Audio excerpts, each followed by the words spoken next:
नमस्कार, मैं Amararam assistant professor VKB government girls college Dungarpur इतिहास लेक्चर में आपका स्वागत करता हूँ। प्रिय विद्यार्थियों, आज हम पढ़ रहे हैं राजस्थान इतिहास जानने के मुख्य स्रोत। सबसे पहले इकाई 1 में ही ये तृतीय वर्ष 2020-21 के पाठ्यक्रम में ये दर्शाया हुआ है कि पहला भाग इकाई 1 का भाग है राजस्थान के इतिहास जानने के स्रोत। इसमें पहला है पुरातात्विक साधन, दूसरा पुरालेख और तीसरा है साहित्यिक स्रोत। तो राजस्थान के इतिहास जानने के स्रोत कितने हो गए? 3। पुरातात्विक स्रोत या साधन, दूसरा पुरालेख, तीसरा हो गया साहित्यिक स्रोत। सबसे पहले आता है पुरातात्विक साधन। वे सभी चीजें जिससे भारत के साथ साथ राजस्थान के इतिहास की जानकारी भी मिलती है, जो जमीन से प्राप्त होते हैं, जिसे विशेष विधि से उत्खनन किया जाता है या निकाला जाता है, यानी उत्खनन से प्राप्त अवशेष, वो है पुरातात्विक साधन। इसको कई उप श्रेणियों में विभाजित किया गया है। सबसे पहले सभ्यता स्थल।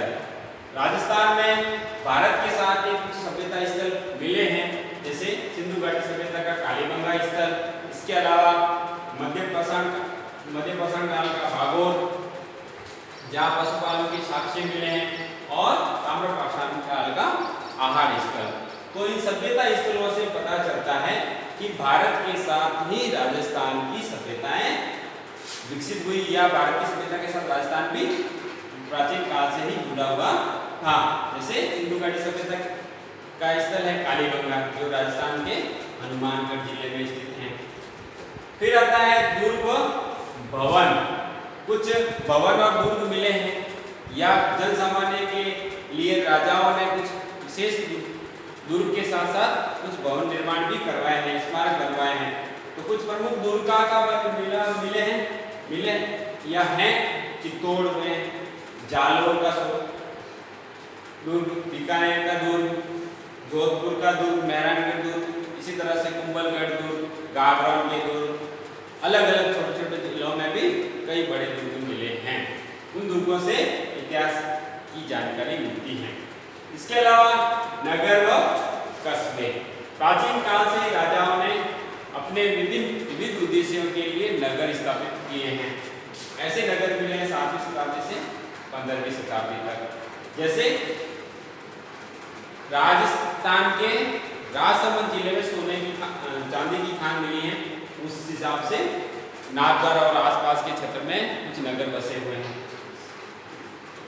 भगवान श्रीनाथ जी की जो सियार जगह है, वहां पर मूर्ति है, इसलिए नाथद्वारा विकसित हुआ। इस तरह से कई नगर इस तरह से विकसित हुए, जिससे प्राचीन भारत के साथ साथ राजस्थान के इतिहास के बारे में भी जानकारी मिलती है। फिर आते हैं मंदिर व मूर्तियां। कई मंदिर बनाए गए हैं विविध दुर्गों में, जैसे चित्तौड़ के दुर्ग में बहुत सारे मंदिर हैं, जैसे मीरा का मंदिर, इस तरह से। रणकपुर जो पाली में है, जिलवाड़ा जो सिरोही में है, वहाँ के जैन मंदिर, रणकपुर का जैन मंदिर बहुत प्रसिद्ध है। इसी प्रकार प्राचीन काल में बहुत सारे दुर्ग हैं, जैसे आमेर का जगत शिरोमणि मंदिर, नागदा का सास बहुका मंदिर, इसी प्रकार उदयपुर का जगदीश मंदिर। इससे इतिहास की जानकारी मिलती है। कुछ सिक्के विभिन्न राजाओं ने अपने राज्य के दौरान अलग अलग सिक्के चलाए हैं। कुछ सिक्के प्रमुख हैं, मेवाड़ के सिक्के, जोधपुर के सिक्के और बीकानेर के सिक्के। जब बीकानेर बादशाह अकबर के प्रभाव में आ गए तो वहां पर मुगलिया प्रारूप के सिक्के चलाए गए। कहाँ? बीकानेर में। शिलालेख है, इसमें बिजोरिया का शिलालेख 1169 ईस्वी का, जिसमें चौहान वंश के बारे में प्रमुख जानकारी मिलती है। राज प्रशस्ति जो 1676 ईस्वी का है। इसी प्रकार बहुत सारे, जैसे कुंभलगढ़ प्रशस्ति, रायसीन प्रशस्ति और ताम्रपत्र। ताम्रपत्र उन व्यक्तियों को ताम्रपत्र दिया जाता था, या जैसे कोई कोई गांव या कोई कस्बा किसी मंदिर को दान दे दिया या किसी ब्राह्मण को अग्रहार गांव के रूप में, यानी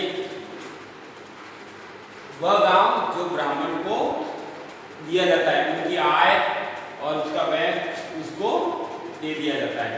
इससे इस तरह का जो उल्लेख किसी ताम्र पत्र पे होता है उसे ही ताम्र पत्र कहा जाता है।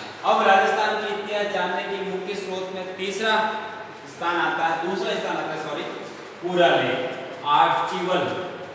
पुरालेख यानी आर्चीवल। कुछ प्रलेख मिले हैं राजकीय संग्रहालय से प्राप्त सामग्री। राजकीय संग्रहालय से प्राप्त सामग्री कुछ प्रमुख संग्रहालय है, जैसे राजकीय अभिलेखागार बीकानेर। इसी प्रकार आमेर के किले में भी कुछ ऐतिहासिक सामग्री मिली है, तो उसे कहते हैं आमेर रिकॉर्ड्स। आमेर रिकॉर्ड या आमेर रिकॉर्ड्स। कुछ विशेष पत्र मिले हैं, जैसे खरीदा। खरीदा क्या होता है? एक पत्र जो एक राजा द्वारा दूसरे राजा को लिखा जाता है। एक राजा द्वारा दूसरे राजा को लिखा गया पत्र क्या कहलाता था? खरीदा। ऐसा इसी तरह परवाना एक जो पत्र होता था, राजा द्वारा अपने अधीनस्थ कर्मचारियों को भेजा जाने वाला पत्र। राजा द्वारा अपने अधीनस्थ कर्मचारियों को भेजा जाने वाला पत्र क्या कहलाता था? परवाना। खरवाना क्या कहलाता था?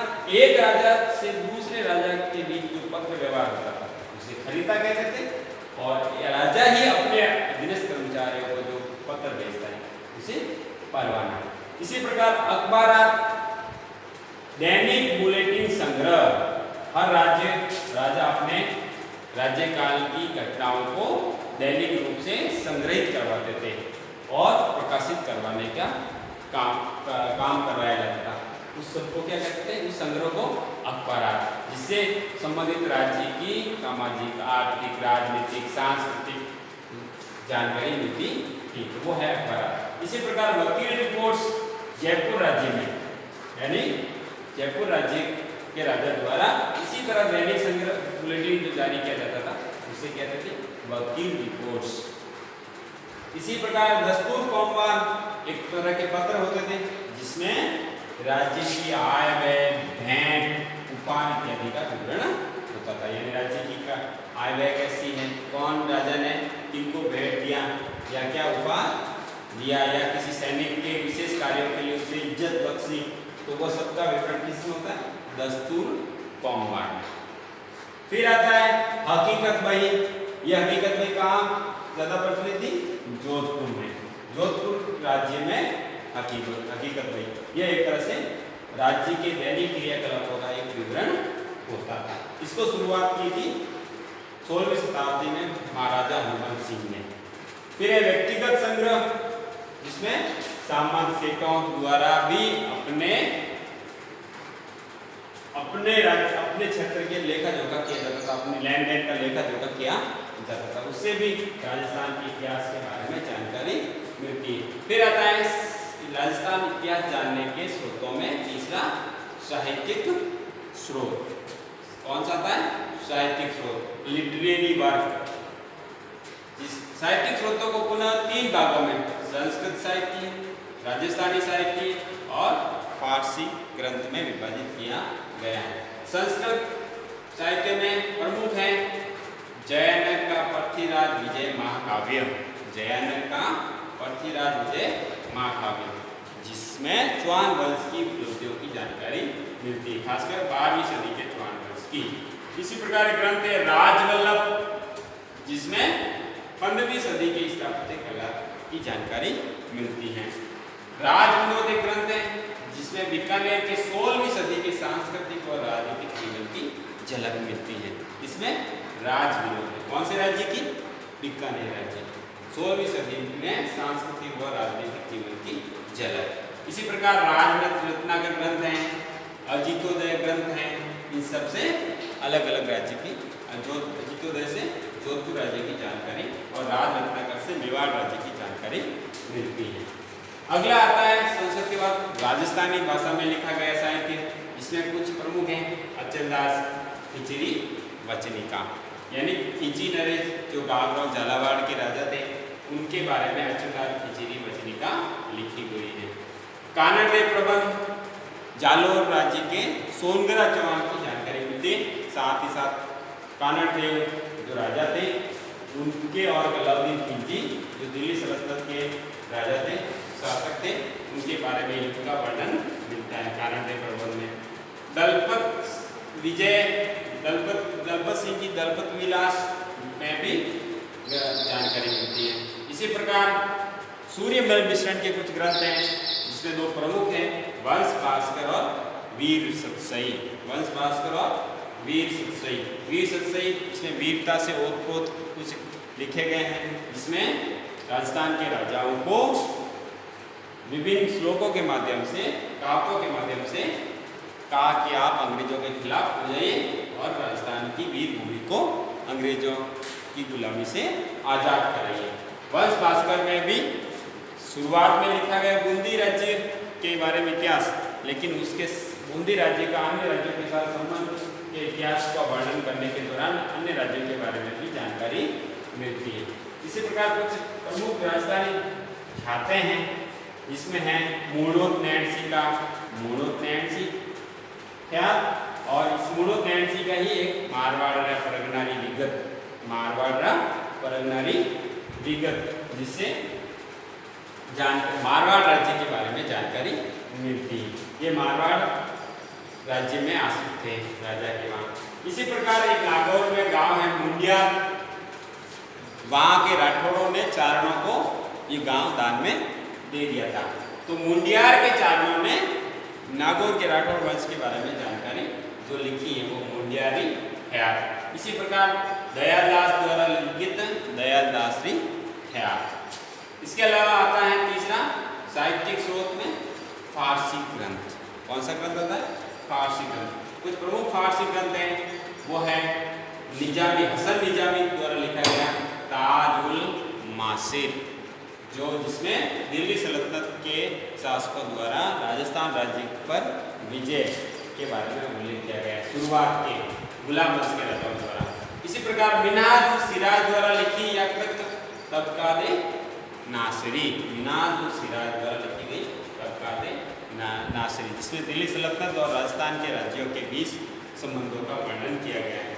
इसी प्रकार फिरोज तारीख फिरोजई अफीफ द्वारा लिखी गई है, और इसी नाम से फतवात फिरोजई नाम से फिरोज तुगलक ने अपना ग्रंथ लिखा, जिसमें राजस्थान के इतिहास के बारे में जानकारी मिलती है। इस तरह से हमने राजस्थान के इतिहास के पहले वीडियो लेक्चर में देखा कि राजस्थान के इतिहास जानने के मुख्य स्रोत क्या है। वो है, हमने देखा 3 स्रोत है, पुरातात्विक साधन, दूसरा पुरालेख और तीसरा साहित्यिक स्रोत। तो प्रश्न क्या बनता है? प्रश्न 3 तरह के बन सकते हैं। बहुत छोटे प्रश्न, यानी जिसका उत्तर आपको 50 शब्दों में लिखना है, एक 250 शब्दों में लिखा जाने वाला प्रश्न उत्तर, और एक है 300 शब्दों में लिखा जाने वाला प्रश्न उत्तर। 300 शब्दों में प्रश्न किस तरह से पूछा जा सकता है? वह है राजस्थान के इतिहास जानने के मुख्य स्रोतों का संक्षिप्त वर्णन कीजिए, जिसमें तीनों का वर्णन करना होता है। एक प्रश्न क्या पूछा जा सकता है? राजस्थान के इतिहास को जानने के पुरातात्विक साधन लिखिए। इतिहास जानने के पुरातात्विक साधन या स्रोत कौन कौन से वो लिखना है। तो इस तरह से आपको पुरातात्विक साधन और साधनों का वर्णन करना होता है।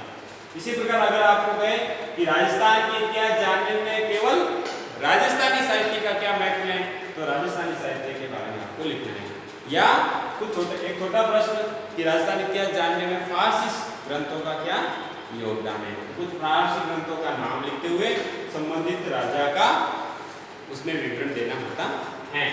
इसी प्रकार एकदम 50 शब्दों में कि जैसे खरीदा क्या है, खरीदा से आप क्या समझते हैं, अखबारात से आप क्या समझते हैं, दस्तूर कौमवार क्या होती है, ये दस्तूर कौमवार क्या होता है, या हकीकत भाई क्या होती है। इस तरह से आपको प्रश्न पूछे जा सकते हैं। इस तरह से आपको इस समग्र रूप से अध्ययन करना है, ताकि बड़े प्रश्न उत्तर के साथ आप छोटे प्रश्नों का भी उत्तर दे सकें। धन्यवाद।